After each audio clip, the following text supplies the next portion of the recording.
Mi nombre es Marisol Bocanegra, estudiante de la licenciatura en Derecho de la Universidad Virtual del Estado de Guanajuato.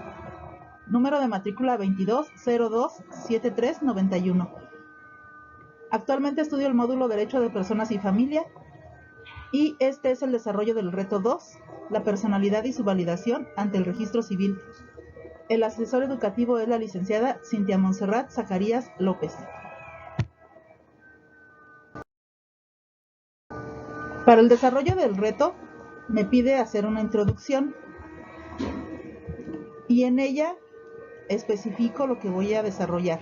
Primero haré una investigación acerca de los atributos de la personalidad y las actas en el registro civil. Posteriormente haré un video y lo subiré a YouTube para que la asesora educativa pueda revisarlo.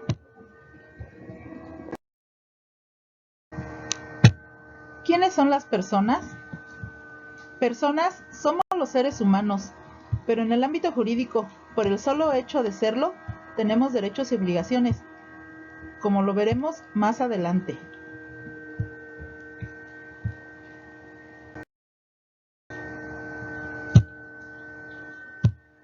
Personas físicas.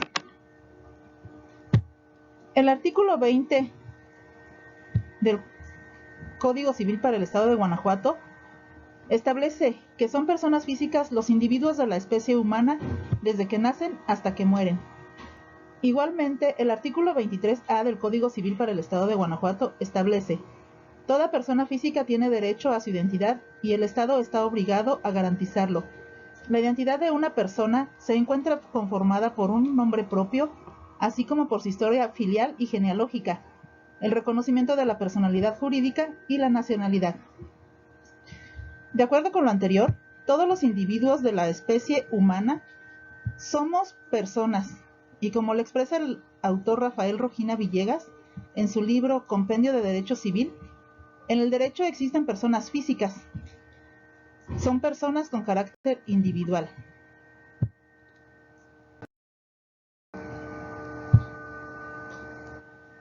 Y también existen las personas morales.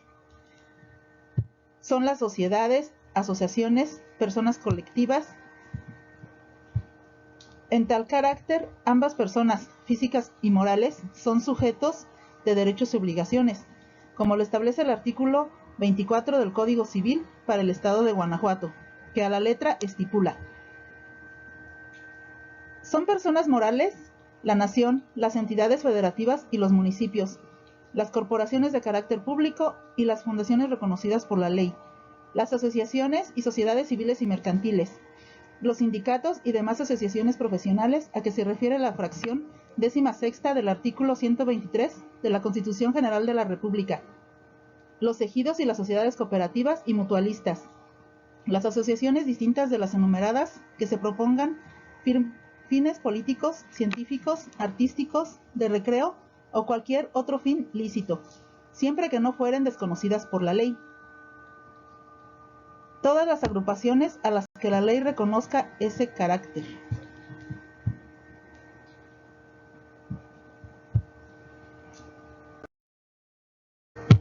Personalidad y sus atributos. Como lo establece el artículo 23 del Código Civil para el Estado de Guanajuato, la identidad de toda persona física se encuentra conformada por un nombre propio, así como por su historia filial y genealógica, el reconocimiento de la personalidad jurídica y la nacionalidad. Cuando las personas, tanto físicas como morales, interactúan en el mundo, lo hacen a través de la personalidad, que, como lo vimos en la lección 1 del campus virtual de la UVEG, es la posibilidad abstracta de tener infinitas relaciones jurídicas. La personalidad tiene además características, que es lo que distingue a cada individuo. Estos son sus atributos: nombre, domicilio, estado civil, capacidad y patrimonio. En este reto nos solicita explicar los atributos de la personalidad consistentes en nombre, domicilio, estado civil y capacidad, que aplican para personas físicas, como también para personas morales, con excepción del estado civil, pues este solamente es para personas físicas.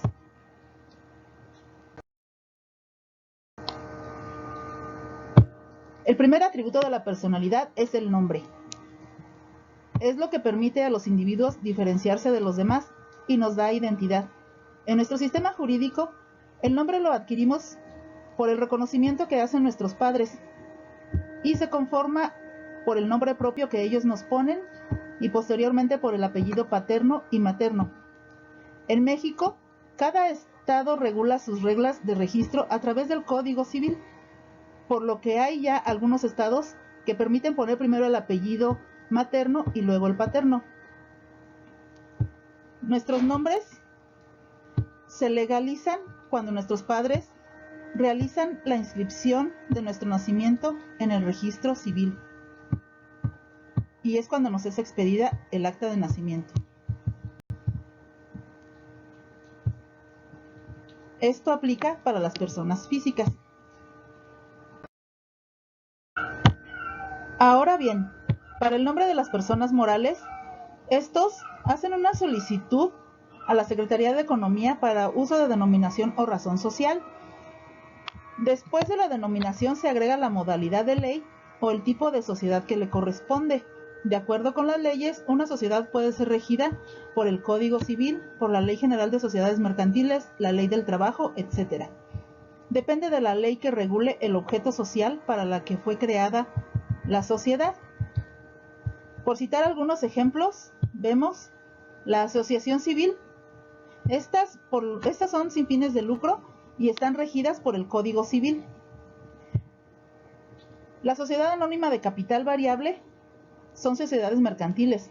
Están regidas por la Ley de Sociedades Mercantiles.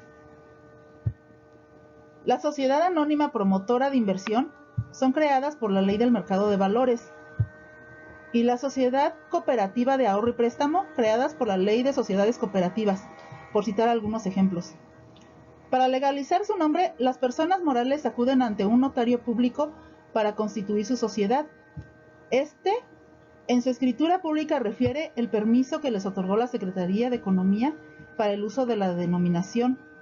En este instrumento se asienta la razón social de la sociedad, su domicilio, duración, capital social, estatutos, entre otros.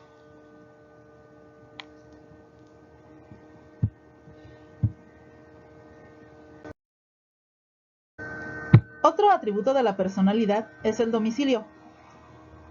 Para las personas físicas, el artículo 28 del Código Civil para el Estado de Guanajuato estipula: el domicilio de una persona física es el lugar donde reside con el fin de establecerse en él, a falta de este, el lugar en que tiene el principal asiento de sus negocios, y a falta de uno u otro, el lugar en el que se halle. De acuerdo con lo anterior, el domicilio de las personas físicas es el lugar donde habitamos, es decir, nuestra casa. A falta de este, donde tengamos nuestros negocios, o bien donde nos encontremos.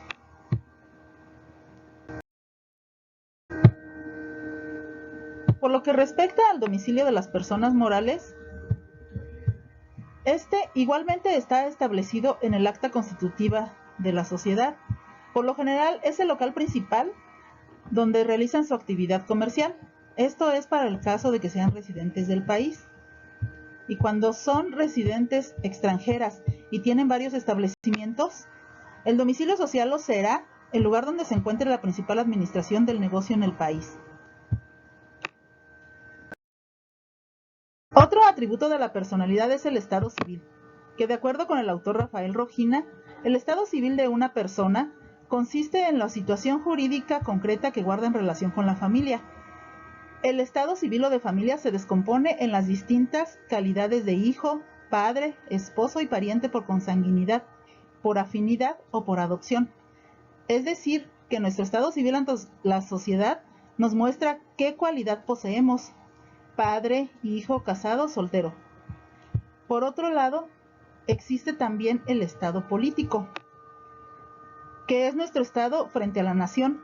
Nos muestra igualmente qué cualidad poseemos, ya sea de nacional o extranjero, mayor o menor de edad o incapaz.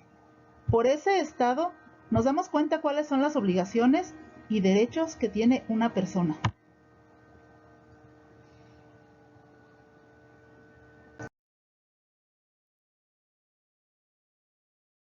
Otro atributo de la personalidad es la capacidad, que es la aptitud para ser sujeto de derechos y obligaciones. Existe la capacidad de goce y la capacidad de ejercicio. Capacidad de goce. Este atributo de la personalidad nos permite conocer cuáles son las obligaciones y derechos de una persona. La capacidad de goce se adquiere cuando se nace y se pierde cuando se muere. Es decir, que en México casi todas las personas tienen la capacidad de goce, pero existen limitaciones. Por ejemplo, un extranjero que no puede comprar inmuebles en las costas mexicanas. La incapacidad la podemos dividir en grados. Grado mínimo es cuando se es concebido pero aún no ha nacido. Menores de edad cuando aún no alcanzan la mayoría de edad. Y mayores de edad cuando tienen una limitación debido a una incapacidad mental. Ahora bien, la capacidad de ejercicio es poder usar las capacidades para celebrar en su nombre actos jurídicos, pero también pueden existir incapacidades. Igualmente, grado mínimo cuando se le es concebido pero aún no ha nacido. Menores de edad cuando aún existen restricciones para ejercer plenamente debido a ser menor de edad. Y mayores de edad cuando no tienen pleno uso de sus facultades mentales. En este caso existe otra limitación, que es la de los menores emancipados. Estos tienen incapacidad parcial, pues pueden realizar todos los actos jurídicos menos presentarse a juicio, porque en tal virtud es necesario que tengan un tutor para que lo represente.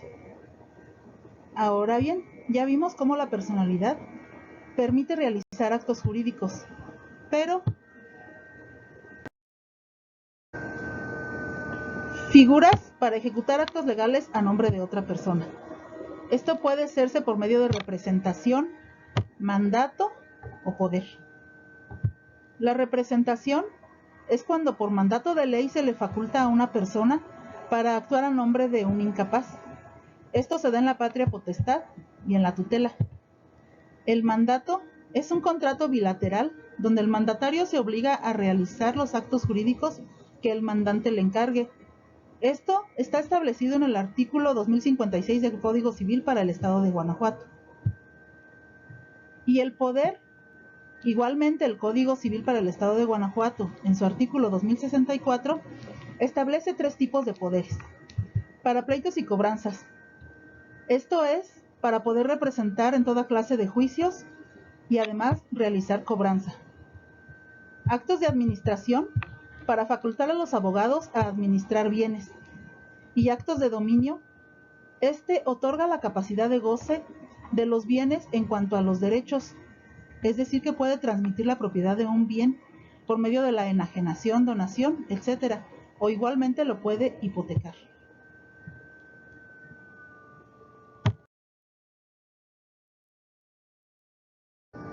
Como conclusión del reto, se me solicita que de cada atributo que expliqué, mencione en qué tipo de acta o actas lo podemos encontrar.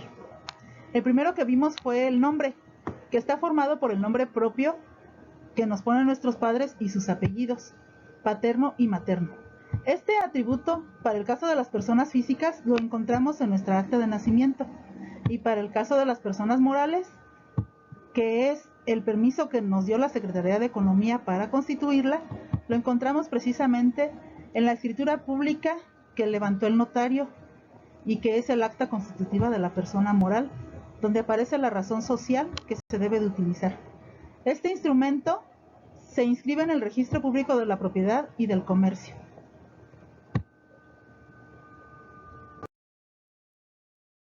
El segundo atributo que vimos fue el domicilio, que para las personas físicas es el lugar donde residimos, donde tenemos nuestro negocio o bien donde nos encontramos.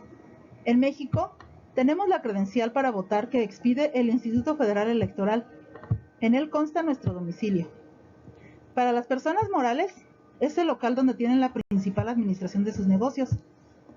Está establecido igualmente sus estatutos y por ello lo podemos encontrar también en su acta constitutiva.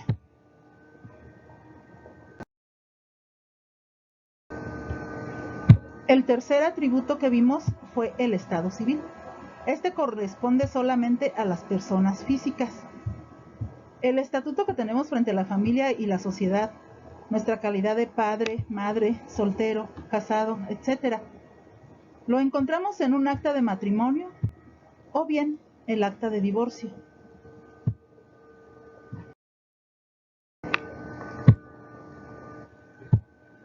Y por último vimos el atributo de la capacidad. La de goce se adquiere cuando se nace, la podemos acreditar con nuestra acta de nacimiento, y se pierde cuando se muere, la podemos encontrar en nuestra acta de defunción.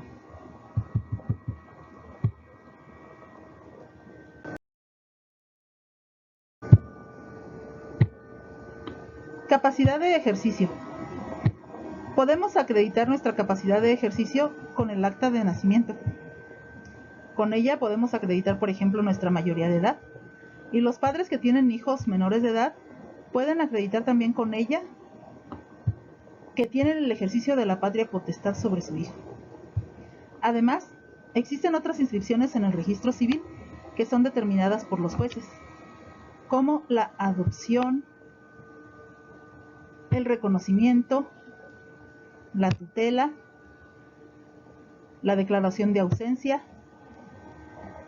la presunción de muerte y la pérdida de la capacidad.